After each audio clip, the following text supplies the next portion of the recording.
साल 2025 भारत चीन रिश्तों में एक सावधानी भरा आशावाद लेकर आया है। कुछ समय पहले तक टेंशन बहुत ज्यादा था, लेकिन अब दोनों देशों ने रिश्ते सुधारने और दोबारा बातचीत शुरू करने के लिए अच्छे कदम उठाए हैं। यह कूटनीतिक बदलाव दिखाता है कि दोनों देश अपने रिश्ते मजबूत बनाना चाहते हैं और साथ मिलकर काम करना चाहते हैं। हाल ही में कैलाश मानसरोवर यात्रा फिर से शुरू करना, सीधी उड़ानें शुरू करना और वीजा नियमों को आसान बनाना इस सकारात्मक बदलाव के स्पष्ट संकेत हैं। हाल के दिनों को देखते हुए विश्वास बढ़ाने वाले ये कदम बहुत महत्वपूर्ण हैं। 2020 में बॉर्डर पर हुई झड़पों ने दोनों देशों के रिश्तों को बहुत नुकसान पहुंचाया था, लेकिन अब लगता है कि उसका असर कम हो रहा है। अब दोनों देश बातचीत और कूटनीति को ज्यादा अहमियत दे रहे हैं।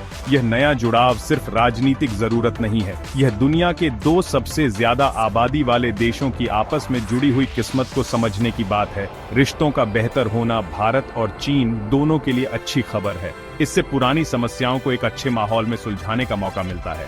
इसके अलावा इससे आर्थिक और सांस्कृतिक आदान प्रदान बढ़ाने का रास्ता भी साफ होता है, जिससे दोनों देशों को बहुत फायदा होगा। कैलाश मानसरोवर यात्रा, जो भारतीयों के लिए बहुत धार्मिक महत्व रखती है, उसे दोबारा शुरू करना इस सुलह का एक बहुत बड़ा प्रतीक है। यह दिखाता है कि लोगों के बीच अच्छे रिश्ते, भाईचारा और समझ बढ़ाने में कितने जरूरी होते हैं। कैलाश मानसरोवर यात्रा दोबारा शुरू करने का फैसला दिखाता है कि दोनों देशों की सरकारें दोबारा भरोसा बनाने के लिए कितनी प्रतिबद्ध हैं। यह यात्रा, जो हिमालय के शानदार नजारों से होकर गुजरती है, लाखों भारतीयों के लिए बहुत धार्मिक और सांस्कृतिक महत्व रखती है। कुछ समय के लिए बंद रहने के बाद अब इसे दोबारा शुरू करने से श्रद्धालु एक बार फिर इस आध्यात्मिक यात्रा पर जा सकेंगे। भारत और चीन की राजधानियों नई दिल्ली और बीजिंग के बीच सीधी उड़ानें शुरू करना लोगों को जोड़ने और आदान प्रदान को आसान बनाने की दिशा में एक और ठोस कदम है।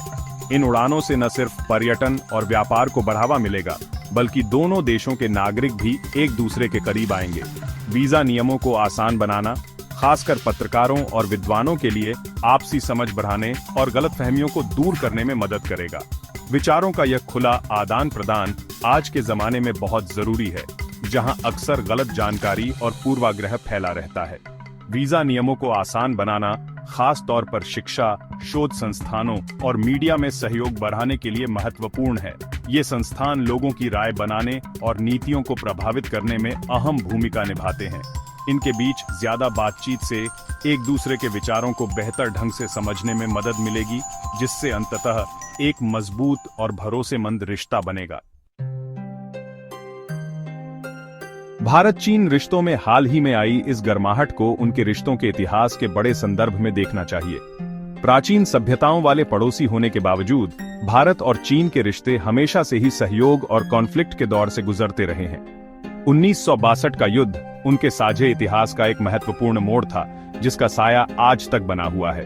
हालांकि यह समझना जरूरी है कि तब से लेकर अब तक दुनिया बहुत बदल गई है। वैश्वीकरण ने देशों को एक दूसरे पर निर्भर बना दिया है और एशिया के उदय ने सहयोग के नए अवसर पैदा किए हैं। भारत और चीन दोनों ये समझते हैं कि उनकी किस्मत एक दूसरे से जुड़ी हुई है और कॉन्फ्लिक्ट नहीं, बल्कि सहयोग ही आगे बढ़ने का एकमात्र रास्ता है। कैलाश मानसरोवर यात्रा को फिर से शुरू करना, सीधी उड़ानें शुरू करना और वीजा नियमों को आसान बनाना केवल अलग थलग कदम नहीं है। ये दिखाते हैं कि दोनों देश अतीत को पीछे छोड़कर आपसी सम्मान और समझ पर आधारित भविष्य बनाना चाहते हैं। ये कदम दोनों देशों के बीच पिछले कुछ वर्षों में हुए कई समझौतों की भावना के अनुरूप हैं, जो शांतिपूर्ण कोएग्जिस्टेंस और दोनों पक्षों के लिए फायदेमंद सहयोग के प्रति उनकी कमिटेडता को दोहराते हैं। भारत चीन रिश्तों में हालिया घटनाक्रम अनिश्चितता से भरी इस दुनिया में एक उम्मीद की किरण दिखाते हैं।